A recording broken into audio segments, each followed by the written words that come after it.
দূর ওইটা উদ্দূর ওইটা উদ্দূর ফুলকপি ফাতাকপি বুঝানোর মতো লোকের তো অভাব নাই। আপনি কি বুঝতে চান? দুনিয়া তো দুনিয়া বুঝানোর মতো লোকের তো অভাব নাই বাবা। কিন্তু আখেরাত বুঝানোর মতো, জীবনটা বদলে দেওয়ার মতো, আখেরাতের দিকে জীবন ফিরায় দেওয়ার মতো এটুকু মানুষের তো বড় অভাব। যে কয়জন আছে এই কয়জনকেও যদি আপনারা বিদ্রুপ করে এই রাস্তা থেকে সরায় দেন তো আখেরাত চিনাবে কি? আল্লাহ চিনাবে কে? তাই আখেরাত চিনাবে কে বাপ? এটা বোঝা দরকার। আমার ভাই একথা স্পষ্ট বুঝবেন, প্রতিটা বিবেকবান নওজোয়ান ভাই তোমরাও বাবারাও এ কথা বুঝবেন।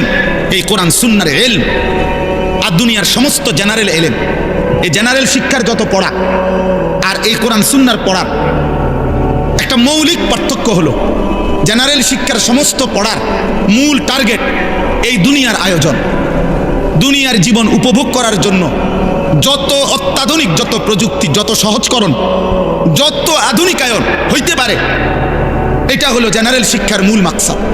আর খোদার কসম, কোরআন সুন্নাহর শিক্ষার মূল মাকসাদ আখিরাতের আয়োজন। এখানেই তফাৎ, এখানেই তফাৎ। আপনি আম করে দুর্বল ভাববেন না। আমার বিষয়ের উপরে আমি পড়ি, আমি আপনার বিষয় কেমনি বুঝতাম? আপনি যে আমার বিষয় বোঝেন না, কথা বুঝেন নাই। এখানে মৌলিক পার্থক্য। ভোগের এই দুনিয়া যত আধুনিক, যত মজাদার ভাবে জীবন উপভোগ করা যায়, এটা হলো বস্তুবাদী দুনিয়ার, এই আধুনিক দুনিয়ার স্লোগান।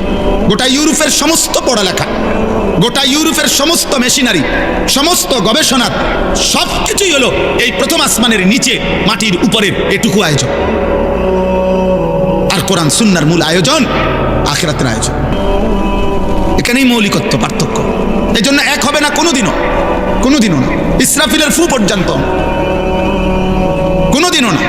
আপনি পদার্থ জীববিজ্ঞানের শতভাগ কোরআনের মতো বানাইতে পারতেন না, আর কোরআন সুন্নাহর ইলমকে আপনি পদার্থ জীববিজ্ঞান বানাইতে পারতেন না। এখানে মৌলিকত্ব ভিন্ন, এখানে চিন্তাধারাটাই ভিন্ন। আমি যাচ্ছি ঢাকার দিকে, আপনি যাইতেছেন চিটাঙের দিকে, তো আমরা আগামী 300 ঘন্টা পরেও আমরা এক হবো কিভাবে? আপনি গেছেন গা চিটাগাং, আপনি গেলে সামনে আগাইলে কক্সবাজার যাবেন, আমি সামনে আগাইলে হয়তো ফরিদপুর যাবো, নয়তো উত্তরবঙ্গ যাবো। আমরা তো দুজন চলছি দুই দিকে, দুইজন চলছি দুই দিকে। এরপরে দেখেন, জীবন, দুনিয়া, এই দুনিয়ার সব কিছু আল্লাহ সৃষ্টি করেছেন, আল্লাহ সৃষ্টি করেছেন। আবার আখিরাত আল্লাহই বলেছেন। কিন্তু কোরআন এবং সুন্নাহর মধ্যে শত শত আয়াত, নবীজির শত শত হাদিসের মধ্যে দুনিয়া এবং দুনিয়ার জীবনটাকে আল্লাহ তাআলা এবং তার নবী সাল্লাল্লাহু আলাইহি সাল্লাম একদম তুচ্ছ, হেয়, হীন করে তুলে ধরেছেন।